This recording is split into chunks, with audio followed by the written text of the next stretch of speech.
4 a.m. right now and we are in the Ampara district of Sri Lanka and the world is still fast asleep. It is pitch black outside, but the rubber farmer has started his day.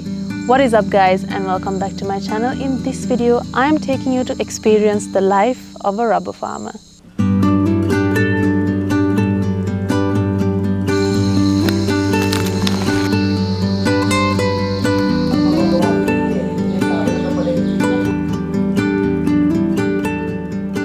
Today we are going to be joining Mr Attanayake, who introduced rubber farming to this region in Ampara known as Padiyathalawa, and he has a 5-acre property here where he farms it in unison with his daughter and his wife. So I'm very excited to take you along and explore their day and learn more about their life. Padiyathalawa is an extremely rural village in Sri Lanka which was known to primarily rely on Chena cultivation. However, 20 years ago, rubber was introduced as an experiment into this dry zone to see if it could yield more value to the farmers. Mr Attanayake and his family were the first in the village to adopt it on their land and were kind enough to invite us to their home to share their story. මුලින් අපි පටන් ගත්තේ දෙන්නයි මේක මමත් එක්ක මේ මල්ලි කෙනෙක් පටන් ගත්තා. ඊට පස්සේ දෙවෙනි අවුරුද්දේ 8 දිනක් පටන් ගත්තා. එහෙම වැඩි කරගෙන ගියා. හැබැයි ඒ වෙනකොටත් මේ අපිට අපේ ගොවීන්ට තිබුණ නැහැ මේකේ ලොකු දැනුමක්. මොකද ආදායම් මෙහෙම එනවා මේ වගේ ආදායමක් අපිට එනවා කතන්දරයක් දැනුනේ නැහැ. අලුත් වගාවක් නිසා කට්ටිය පොඩි උනන්දුවක් තිබුණා. මුල් කාලේ පස්සේ ඉතින් අපි කිරි කපන්න උනාට පස්සේ ගොඩක් කට්ටිය අවදි වුණා. මොකද ආදායමක් එන බව කට්ටියට තේරුණා. මේ එක එක දේවල් කිව්වා අපිට මේවා වැඩක් නැහැ, මේ ගස්සල කිරි හැදෙන්නේ නැහැ, මෙහෙ වියලි කලාපේ මේක නිකන් බොරු වැඩක් ඔය කරන්නේ මනුස්සයාට මේ මිනිස්සු ගෙනල්ලා එහෙම මොනවා හරි දෙනවා ඇති නිකන් මේක මම පාන කියලා එහෙම කතන්දර ගොඩක් තිබුණා. ඒවා මට එකක්වත් අදාළ වුණේ නැහැ. මේ මම ඒක අදාළ කරගත්තෙත් නැහැ. මගේ ගමන ඉතින් මම ඉස්සරේ ගියා.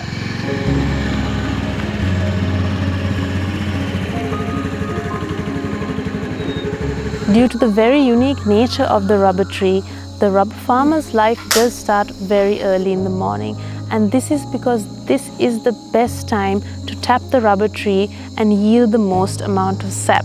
And there's some very scientific reasons as to why this is the best time, but it is known that a cooler climate and a cooler morning yields the most amount of sap. Unbeknownst to Mr Attanayake and so many smallholder rubber farmers was the fact that they were growing organic rubber on their lands without fully understanding or capitalizing on the value of it. As these lands were farmed in the traditional way, there were no chemicals in the soil, making it an organic farm with little to no effort to do so. While rubber is used in a number of everyday products in our lives, as you've seen in our previous video on the rubber industry of Sri Lanka, organic rubber, however, has a very niche use case and is in fact even more sought after. One such use case is luxury earthfoam bedding. Very few of us really pay attention to the beds that we sleep on and spend 1/4 of our lives on. I mean, these beds are truly a constant in our bedroom, yet we've never stopped to consider how beneficial are they for our health? What goes into making them? Are there any harmful chemicals or toxins that are incorporated in them? And what impact does this have on our health as we spend 1/4 of our lives on these beds, growing, revitalizing, recuperating, and resting?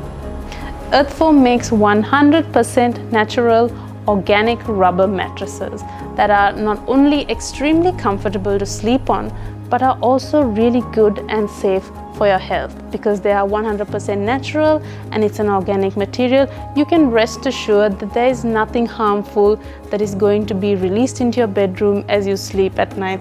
And my favorite reason is most definitely that it is a 100% Sri Lankan made product. ඉස්සර ඉතින් මේවා කිරි කපන්න ඉස්සලා අපි හේන් හැදුවා. හේන් හදලා බඩ ඉරුඟු කවුපි මුංගට ඒවා තමයි දැම්මේ. ඔය දවස්වල ගොඩක් මහන්සි. ඒ ඉතින් අවුවේ ඉන්න ඉබේ. මේවාට ඉතින් අවුවේ ඉන්න ඕනේ. පාන්දර අර නැගිටින එක තමයි ටිකක් ඉතින් 3:00ට 4ට කොහොමවත් අවදි වෙනවා. ඉස්සර ඉතින් ගොඩක් අමාරුයි. ඉතින් ගොඩක්ම දුෂ්කර මේ පාරක් නෑ. වැලි පාර තිබුණේ. ඉතින් පයෙන්ම පදියතලාවට යනවා අපි. කිලෝමීටර් 17ක්. අපේ ලොකු පුතා හැම පොඩි කාලේ එයාලා වඩාගෙන යන්නේ බෙහෙත් ගන්න. ෆයින්. කොච්චර දුක් විඳලා ඉස්සර ඒ අතින් බලනකොට දැන් කොච්චර හොඳයිද.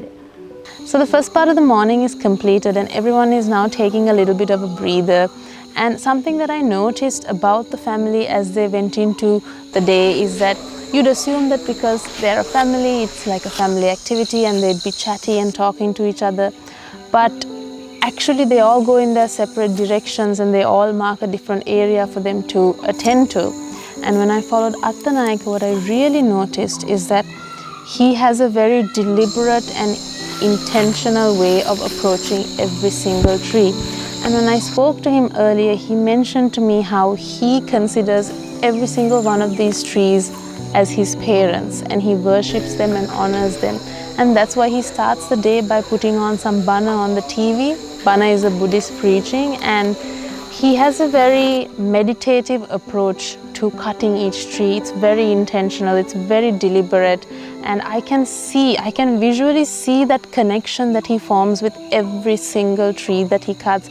And it's wonderful for me to experience that and to witness it, because you don't see people who have that visible connection with nature anymore. We're so detached from it, we don't see ourselves in relation to nature anymore. But through him I got to see someone who is very strongly connected to these trees, and that's very inspiring for me.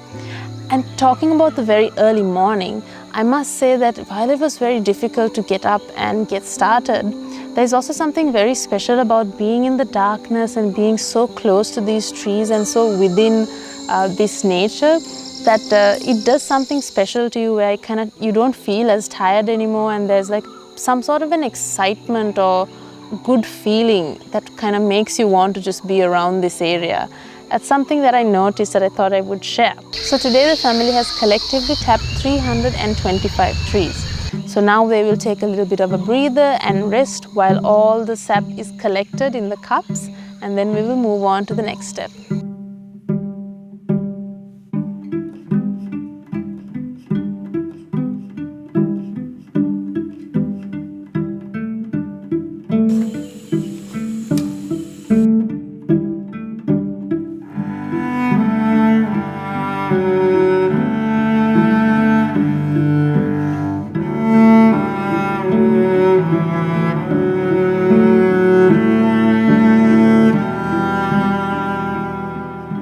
තාත්තා ගොඩක් ගොවිතැනට හරි කැමතියි තාත්තා.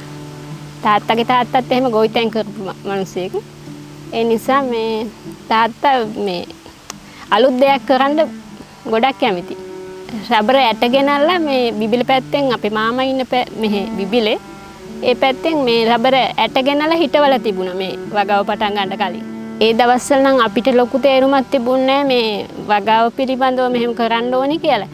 තාත්තලා පටන් ගත්තට පස්සේ අපිටත් ආස හිතුණා මේ රබර් වගාවක් කරන්න ඕනේ කියලා. තාත්තා හිටවපු අවුරුද්දට පහුව අවුරුද්දේ මේ මට තක්කරයක් හදලා දෙන්න කියලා තාත්තට කිව්වා. ඔව් ගොඩක් සතුටෙන් තමයි හදන්නේ. කියන්නේ අපිට දැන් තාත්තලා නම් හදද්දී ඉස්සෙල්ලාමනේ එතකොට තාත්තලාට වැරදිච්ච තැන් තියෙනවනේ. දැන් පැල ඔක්කොටම එක විට පොර දානකොට අර පොඩි පැලේට මේ වෙනම දාන්න ඕනි කියලා අදහසක් තිබුණේ නැණි තාත්තලාට. කියන්නේ පස්සේනේ තාත්තලාත් ඒක හඳුනාගත්තේ. ඒ නිසා දැන් අපිට තේරෙනවා දැන් මේ අපිට දැන් තාත්තලා කියලා දෙනවනේ මේ පැලේ පොඩි වේවට වෙනම පොර වටයක් දාන්න එහෙම කියලා දෙන හින්දා අපි ගොඩක් දැනුම තියෙනවා ඒ රබර් වගාව පිළිබඳ. ඒවා ඉතින් අපිට අත්දැකීම්. And now our break is over. We had a lovely cup of tea, we enjoyed a warm breakfast, and we even roasted fresh cashews on a wood fire stove. And this has been an amazing little break. But now is the time where the amount of sap that the trees have been yielding start to reduce. So it's about a couple of hours. And so it's time to collect it. And what I noticed while collecting is that each tree, even though they're right next to each other and have been treated the same way, planted at the same time, are very much like different organisms with very different personalities and yield different amounts of sap at different times of their life. So one cup will be overflowing, whereas another one will be at medium or less. So all of that will begin to affect how much the farmer actually makes. Each bucket, as you can see behind me, Dhammika is collecting is a 5-liter bucket. And of course, the consistency of the sap also contributes to how much the farmer is going to make on this yield. And of course, the global prices for rubber also come into play. So there are a lot of different factors that are going to determine how much the farmer is going to make for a set amount of product on a specific day.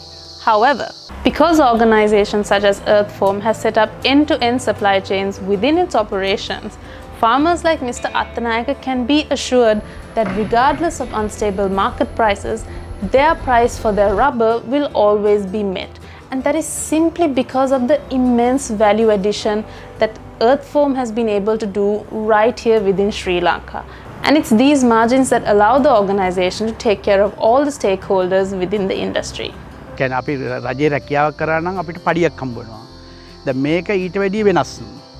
සමහර විට පඩිය අපි කියමුකෝ රුපියල් 50000 කියලා. අපිට සමහර 75000ක් ලක්ෂයක් හම්බ වෙන්න පුළුවන් මාසෙකට. හැබැයි සමහර මාස වල අඩු වෙන්නත් පුළුවන්. එහෙම ගැටලුවක් නැහැ. එහෙම අඩු වුණා වැඩි වුණා කියලා අපිට එහෙම ලොකු ගැටලුවක් නැහැ. මේ මොකද ඉතින් අර මේ මුදල් තියෙන තැනින් ඊග වෙනකොට අපිට පොඩි අඩුපාඩුවක් දැනෙනවා. නමුත් ඉස්සරහට තව මුදලක් එනවනේ කියන එක විශ්වාසයක් තියෙනවා. ඒක නිසා එහෙම ලොකු ගැටලුවක් නැහැ. දැන් රබර් ගහ නිසා ඉන්දියාවේ ගියා. කියන්නේ අපි වන්දනාවේ ගියේ. ඒ කියන්නේ වෙන අධ්‍යාපන කටයුතු ඒක කරන්න වෙන්නේ මේ අපේ වෙන මේ ඉස්සර තිබුණු වගා කරලා නම් අපිට ඉන්දියාව යන්න වෙන්නේ නැහැ. මොකද ලක්ෂ 4-5ක් අපිට වියදම් කරන සල්ලි එහෙම නැහැ. ඒක එකක්. අනිත් එක අපි ලොකු දාන දෙනවා පින්කම්. අනිත් එක දැන් යාළුවන්ට උදව් කරනවා. මල ගෙවල් වලට එහෙම දාන ගෙවල් වලට එහෙම ගොඩක් උදව් කරනවා. ඒක එයාට ඒ පිටිපස්සෙල් බලනකොට ලොකුවට කොටසක් කරලා තියෙනවා. ළමයින්ටත් ඉතින් අසනීප පිට වෙලාවල් එහෙම ලොකුවට අපි ගෙවල් දොරවල් ලොකුවට හදලා එහෙම පේන නැතුවට මේ ලොකුවට කොටසක් කරලා තියෙනවා. ඒක ගොඩක් සන්තෝෂයි. මොකද අපිට විවේකයක් තියෙනවා එකක්. හදිසියෙන් මේ අපිට මේ විවේක කාලයෙන් ගොඩක් ප්‍රයෝජන ගන්න තියෙනවා. දැන් මේ යාළුවෙක් බලන්න යන්න, මෙන්න ලෙඩෙක් බලන්න යන්න.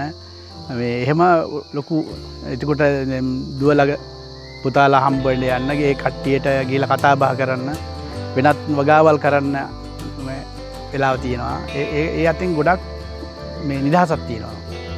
ඔය ඒක වෙන වගාවල් වල එහෙම නැහැ. වෙන දෙයක් කරා නම් රබර වගාව නැතුව එයාට නිදහසක් නැහැ. මොකද ඒක ලැබෙන ආදායම මදිනේ ජීවත් වෙන්න. දැන් අනිත් එක තව එකක් අපි අර ලැබෙන දේෙන් සතුටු වෙන්න ඕන. ප්‍රමාණය ඊට වැඩිය හිතන්න ගියොත් ඒක එච්චර හරි නෑ. ඒක නිසා මේ ඇත්තම නිදහසක් ලොකුවට තියෙනවා. ඒක ගොඩක් වටිනවා. නිදහස කියන එක මනුස්සයට ගොඩක් වටිනා දෙයක්. Now it is time for lunch and Mr. Attanayake's wife is cooking up a storm in the kitchen behind us. It smells divine and she keeps coming out and plucking little chilies and little spices from her garden, from her rations here that she's drying, and I know it's going to be delicious because a lot of these things she has grown herself. Today's meal is very simple. It is the kind of lunch that they would usually have on a regular basis: white rice, tin salmon and dal curry. So I'm very excited to try it because I know it's going to be delicious because it smells amazing. While Mr. Attanayake's story is one of great inspiration, his daughter Dhammika, a single mom who has been able to raise her family of 4 thanks to this profession, was one that was even more heartfelt and inspiring to us. දැන් අවුරුදු මෙහාට මං මේ ළමයි 3 දෙනාත් එක්ක මහත්තයාගේ ගෙදර ඉඳලා ඇවිල්ලා දැන් අවුරුදු 13ක් වෙනවා මේ වෙනකොට. මේ තනියම තමයි ඉස්සෙල්ලාම නම් මේ කිරි කපන්න පයින් ආවේ ගෙදර ඉඳලා. කිලෝමීටර 1කමාරක් විතර තියෙනවා. පයින් ආවේ. ඊට පස්සේ පහු කාලේ ඉඳන් මං බයික් එකක් ගත්තේ. ඊට පස්සේ ඉතින් ළමයි ඉස්කෝලේට දානවා, කිරි කපන්න එනවා. ඒ ඔක්කොම වැඩ පහසු කරගත්ත මේ කිරි වෙලෙම තමයි අපි ගොඩක් දේවල් කරගන්නේ. ඕ ගොඩක් සතුටුයි. පාන්දර 3ට තමයි අවදි වෙන්නේ. අවදි වෙලා මේ කැම ටික හදලා තියලා මේ ළමයින්ට ඉස්කෝලේ යන්න ඔක්කොම කරලා තමයි කිරි කපන්න එන්නේ. කිරි කපලා ඇවිල්ලා ගිහිල්ලා තමයි ළමයි ඉස්කෝලේට දාන්නේ. ඊට පස්සේ තමයි කිරි එකතු කරන්න එන්නේ. ළමයි දාලා ඉස්කෝලේට. ඊට පස්සේ ගිහිල්ලා ඉතින් පොඩ්ඩක් විවේකව ඉන්නවා. ඊට පස්සේ ගෙදර වැඩ කරනවා. ඔව් මේ ගස් කොළන් ඉතින් ඒ වවන ඒවට ගොඩක් ආදරේ අපේ ළමයිනුත්. ළමයි තුන්දෙනා මෙහෙමයි දුවලා දෙන්නයි පුතයි. ගොඩක් කැමතියි. අම්මයි තාත්තයි දෙන්නටම උදව් කරනවා 100ට යාච්චිටයි ආවන් පස්සේ මෙහාට ආවන් පස්සේ දෙන්න උදව් කරනවා. දෙන්නම නෙවෙයි තුන්දෙනාම උදව් කරනවා. ගොඩක් දුරට මේ අපේ ළමයි නිතරම පාඩම් කරන්න එහෙම ආවත් වත්තට 100යි කිරියම්මයි ඉන්නවා කියලා මෙහාට ඇවිල්ලා පාඩම් කරනවා. නිදහස් තියෙනවනේ. නිදහසත් අර පරිසරයේ සිසිල් ගතියක් තියෙනවා. ඒ නිසා ගොඩක් සතුටෙන් එයාලා ඉන්නේ. This is the final stage of the journey that the farmer has with the rubber that they have collected and stored.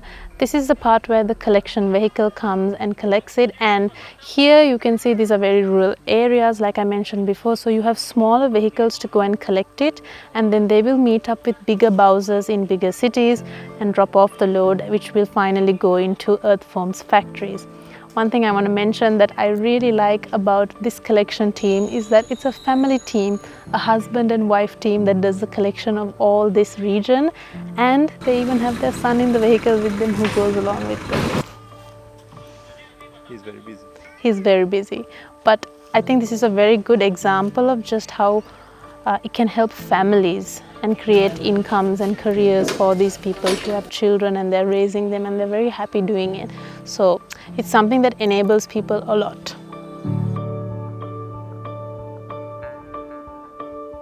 So all of the raw latex that Mr Attanayake as well as many other smallholder farmers have painstakingly collected on their early mornings have now made its way to the Earthfoam centrifuging facility. And what you can see behind me here is the offloading of all of that latex into the facility so that the value addition process may now begin. We are now at Earthfoam's manufacturing facility, and this is where the liquid latex that we have been following all this time finally begins to take form. So the substance that we are left with after the compounding process is very similar to a foam, and this foam is funneled into the molds that you see behind me and then sent off into the baking, or the technical term, the vulcanizing process. Thereafter, the baked Earthfoam mattresses go through this state-of-the-art facility, which does its proprietary value addition, quality assurances and packaging before being shipped out to clients all around the world.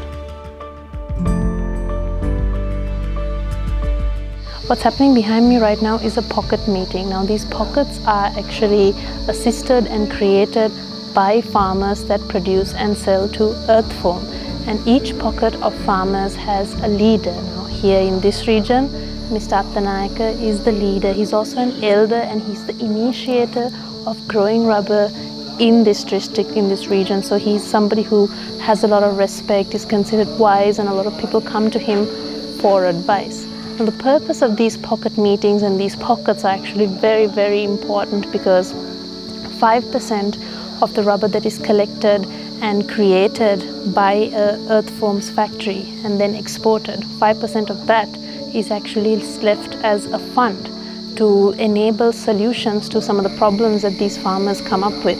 And another benefit of these pockets are that the farmers are able to share their knowledge between distances around the island where they wouldn't be able to communicate with each other before, which means people like Mr Attanayake, who have a lot of wisdom and a lot of knowledge through their experience in the years, are able to share information with people who are perhaps across the island in a far off rural place with very little knowledge and who wouldn't have access to this knowledge that he has had it not been for these pocket meetings.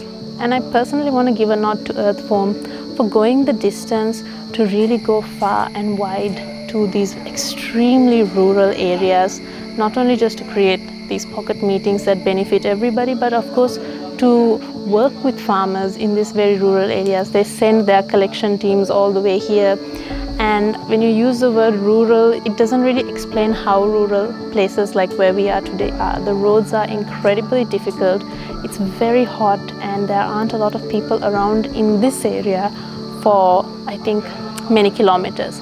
But there is a source of living and there is a reason for people to stay here and farm here, and that is because of companies like Earthfoam. මගේ අම්මයි තාත්තයි ගැන ගොඩක් ආඩම්බරයි. ඒ කියන්නේ මේ වගේ වගාවක් කරේ අම්මයි තාත්තයි දෙන්නනේ. ඒ නිසා මේ ගොඩක් සතුටෙන් තමයි ඉන්නේ. අපේ අම්මයි තාත්තයි ආයි පින් කරේ නැත්තත් හොඳ තැනක මේ හොඳ ජීවත් වෙනවා මේ ඉදිරියටත්.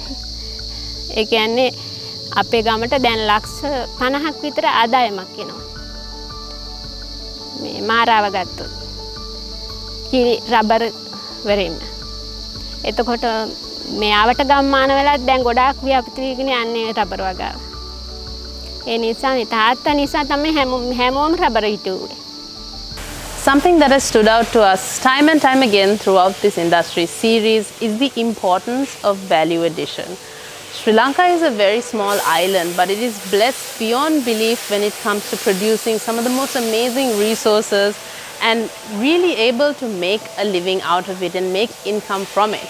But the issue arises with our limited amount of space. We can't really imagine competing with countries like China or Indonesia or Africa when it comes to tea or any of our other industries, coconut, rubber.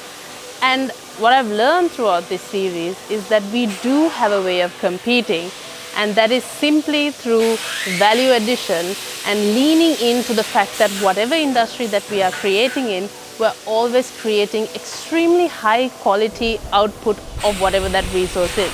Whether it's coconut, whether it's rubber, whether it's gems, whether it's cinnamon, whether it's spices, we're always able to, because of our fertile land, create extremely high quality resources. And I think that leaning into that aspect, the fact that Sri Lanka is a place that you come to for quality and not for volume, is something that we need to encompass going into the future. And this is where companies like Earthfoam really shine.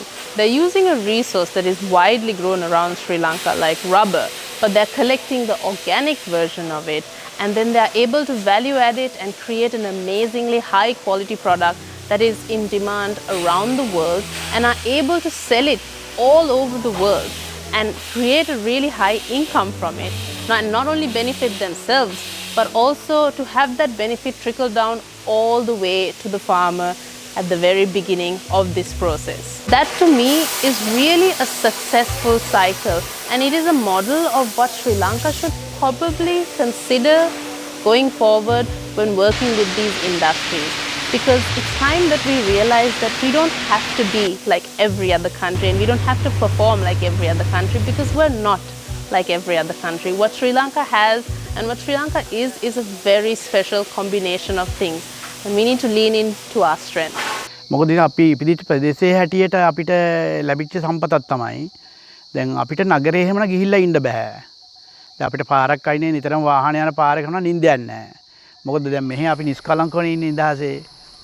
වටපිටාවේ අපිට ලොකු නිදහසක් තියෙනවා. මේ එකට වැඩ කරා එකට කාල බීලා එහෙම ඉන්නවා සතුටින් ඉන්නවා. ඒක මම හිතන්නේ මේ හැමෝටම නැතුව ඇති ඔය කතන්දරේ. මේ ඒවත් ඉතින් පෙර පිං වගේ තියෙන්න ඕන සංසාරේ. එහෙම ඒක ගැන ගොඩක් සන්තෝෂයි. Filming this video has brought us so much joy just in being able to see how much fulfillment a farmer in the most rural parts of Sri Lanka can have. And while this is not the story of every farmer, it is very encouraging to see the potential that this niche of organic rubber is able to provide to the farmer. Very often we use products on a day-to-day basis without really thinking about how these products came to be, and even talk about industries without really understanding the grassroots level people who make these industries move. And the farmer is someone just like that, so important to our day-to-day lives in so many ways, yet also undervalued so much, that I think this is why it gives me great joy to bring you this series and dive into the life of farmers in other industries, because it's really time that we look into these important, pivotal people in our lives and really learn something from them and understand what life is like for them, and hopefully even be able to improve their lives at the end of it. So with that, thank you so much for watching this video until the end. I hope you guys enjoyed meeting Mr Attanayake and his family and learning about their lives as much as I did, and I will see you guys in the next one. Bye.